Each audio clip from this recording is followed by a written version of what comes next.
me to me ejina fa ko enka fe no D4 na mom sa sam no ko ade bia na wantini a slip of tongue and I say bia otie na bia na bibi conversation betwem na ama wantimi anka ne yi ade D4 ma me ka say enfa ho nkom hye ne bi wo ho a betna ba mu china nkom hye ne bi wo ho a betna ba mu 5 years coming.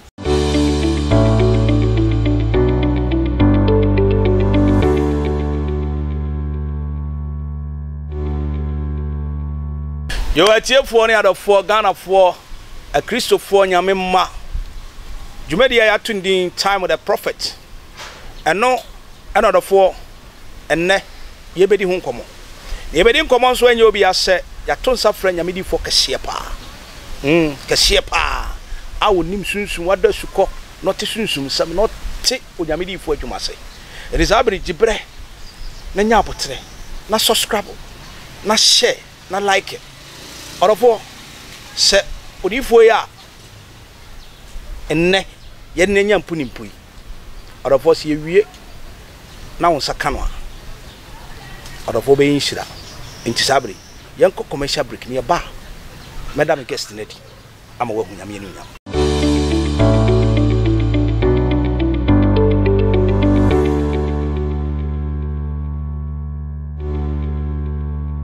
yo orofo ye kwaya ya samba na enye obi akekese onyamedifo Samuel Labi onyame ngosra ewo no so orifo memo akwaba enua na orifo onyame ama ho efe tafe me da se o so ho efe pa ya nyame ase am se enneso ya to nsafrewo etiefo na dofo ehwew na mo peso munya bibi fi the time of the prophet na aninti yankofo bia kekene abefaw na ye pese ewiase nyina hu se odifo ye ba se adifudwuma ewo bia ne arena sa enti sabri etiefo na dofo hwe papa me pese bibi sa se enne kra no adifudwuma no sempa na etie yo da sepa na me da etiefo ne obi a ohwe dwuma de kese a ti fe yafe na meko so akacha o se so o modern se baby an mutumi ahwe na eta se ye woni ma pa bebre a o ba abehwe o ta fidie we so dia edikan osofo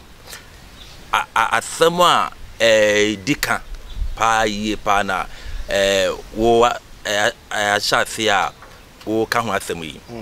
na ye ka odifo a se ka tete na se o hwefiti baby Israel for free na Israel for ne D4 na tu na mo enti o D4 ye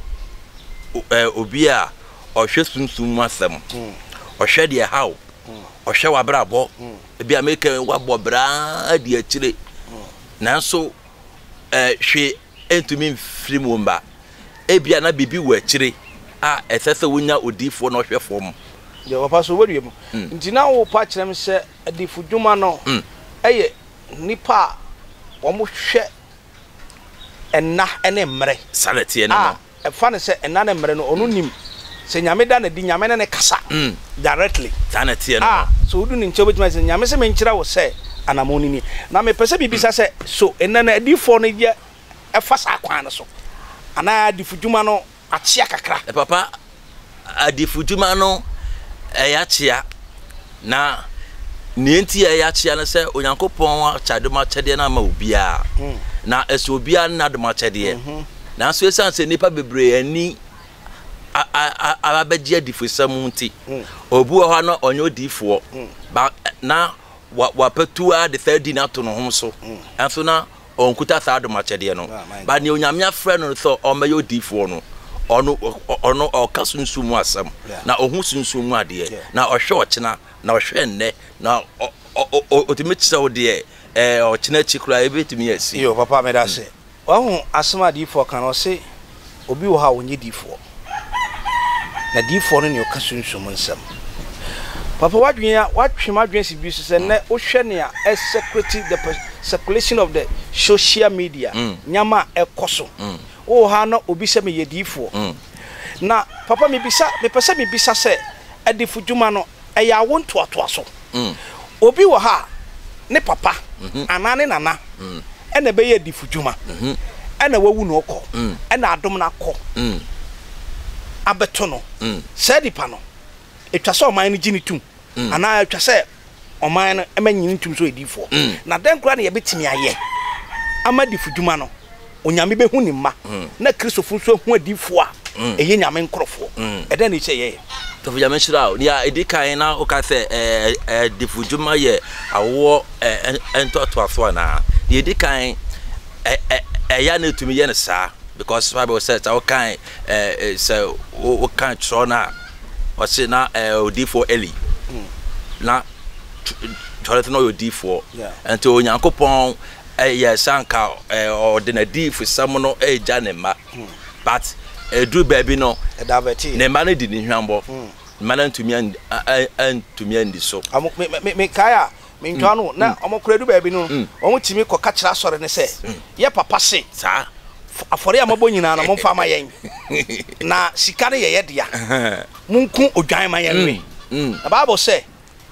onyame abufuhyew ye den ekum mu nyina entina kyese adifudwuma no ehu ente adifudwuma no de eya eno ne adwuma e very important thing eno un say fa wo kan ba wa say Onyankopon na madifo so na gi Israel na wona madifo so na hwe won my god enti adifo adwuma no ye adwuma onyame ani kun wani eya adwuma kase so woni odifo a wa sam ye bobo my god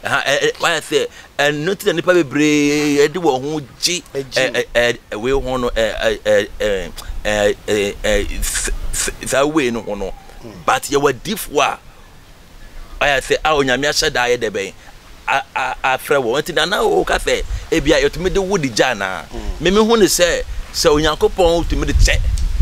I say Onyankopon ache de because it say obetunya wo ma but e bia na manekra no omunya aduma che de no na obi a e bia o hye wafe a wotete no na o ko afa no wow papa ne awo kan ama matwema dwen so obi wo ha otimi yesofu dwuma na ene nkoyi a no wa sha se person ba prophetic office no enti oba utumi se nipa na struggle to have a prophecy office ne so adifudwuma office no eso so what I say o hwe ya papa prophet Jonah Jehu apia akabo the third na o hwe papa apostolic foi ya papa odifo amayawo Church of Pentecost na o hwe ya papa CAC odi prophetic awuni sila offices are papa fo we a handle am ho amas this Pentecostal grounds we na ye wadi fo bebre e wo man we mu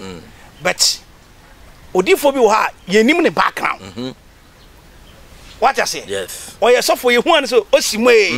wa besim se me ye di fo papa sa di fo we no no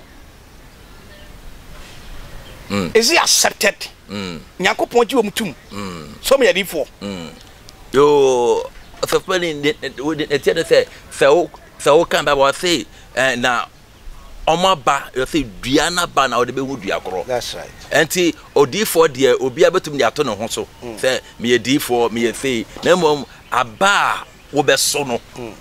aba wo be so na be kire wo say ampa asumasi oyodifo papa ana say onye difo papa and number 2 so difo sem no ye wo levels obu ha ebia ohudu sei obu oso ohudu sei obu oso enti baby our level do no any the way any pabesi hu afa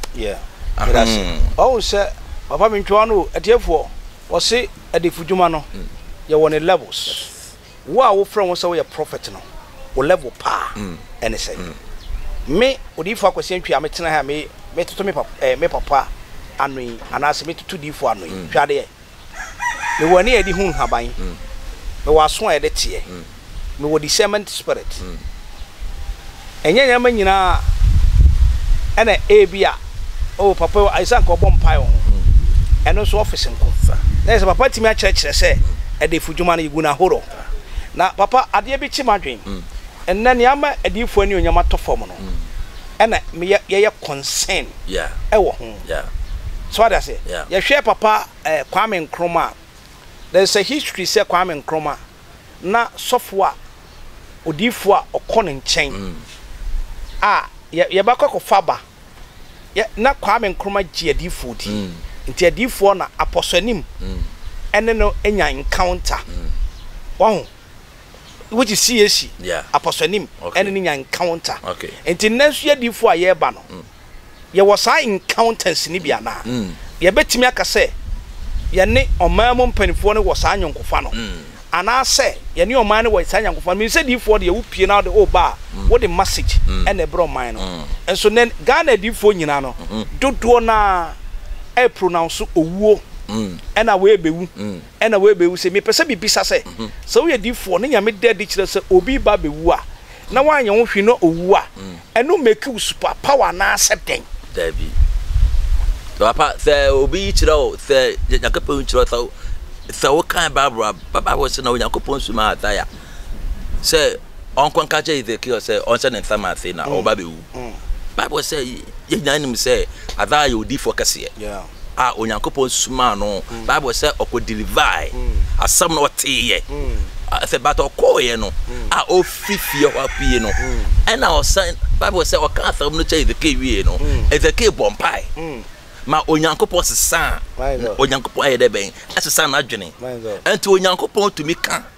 ebia onyankopon tumi yi kire se ebia asumasi eba bewu but ayo difo wa said yes ugina mu na wo si nyankopon se awrade hu ne pa ne mobo na nyankopon atumi ayi wu na firi so se etwa na twaso wu a eno no papa so wodi etwa na etwa se owu a mo ma yen koje commercial break ne ye ba ye beba bebisa papa se adenti na etwa se owu a ewu ye komra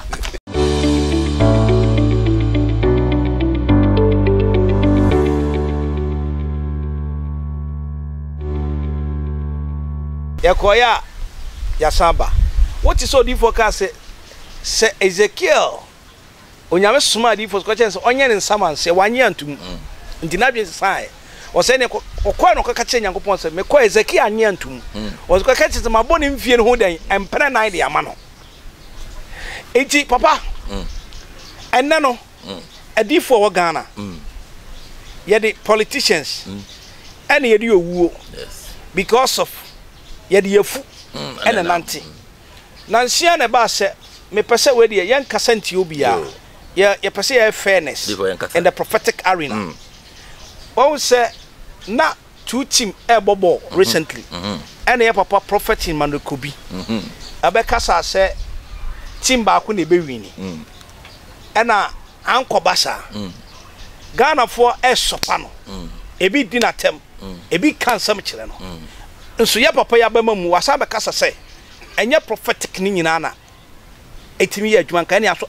all the members be di because of to me catch say wo nyame se be di no abompa na nipa na ba for de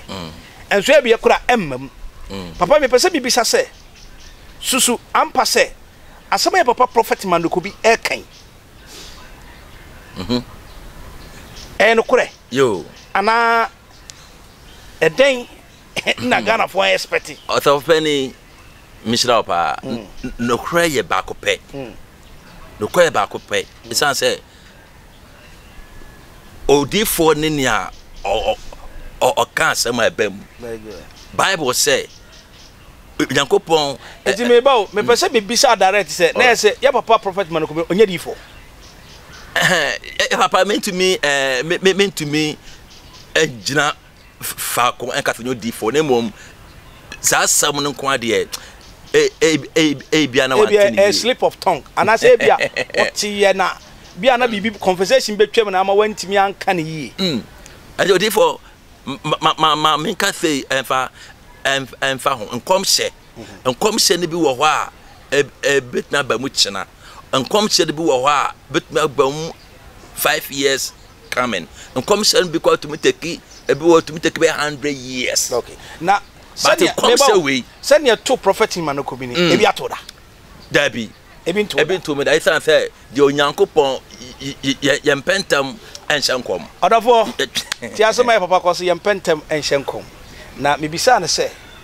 near 2 papa man could be no, Ebia Toneda. Na no so just a prophet man could be Oyedifo, Oyedifo, near Okano, or say Ebintunda, Nemu, and no just a prophet man could be Yedifo. On the Ebintunda. Ni nyame aka wo se difo no ne wo hye nkoma ebam orofo ya papa ya prophet labi na sori wa blik magape udu papaye mema ono ama location no mema ono ade location atudwa na ono ade ne contact atudwa na owia na ohia no a wo de frɛ no answer papa me pese what do contact yo ene onyama etudwa odifo ya be shira pa talefo a mo hwe sa jumadi atefei osoro asum dwen kan ye fa bi odifo same sa jumadi atefei den e how bia wo so da ya wonti ase obi a so da na na matechem bia so da ye no ebia ni abotuo ebia obeso daye no no wo beso daye no no obi ne woda beso daye no ebia na ye wo paneye beso daye no na ye ma woduranom sunsumu difusem me to nsa frɛo se bia wo bia wo hwɛ sa dwumadie bo mo dia se be pay akiri kwan na se empaibo ye do be fam se we hear deliverance edo be fa deliverance mo se wo ba won ka wasem wo tena se na Yakopon abie yani na ne a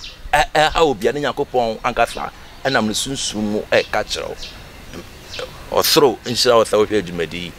o Yesu Kristo din mu adomonti amen abe efeme sofo same se wo hwɛ machiri kwan a 0246 977 290 0246 977 290 so from ya no bedin komo yo odofo ena papa kan no o se o frɛ no a obinya no na mo na make chance answer na betimi abodi for ma na tima adwumadi no subscribe na share na make sure say wo de ba mu bi na ebia no bi da kete so bi bre onyame afa na basa so no wa yo kese onyame nhira no ya yo kese bye bye.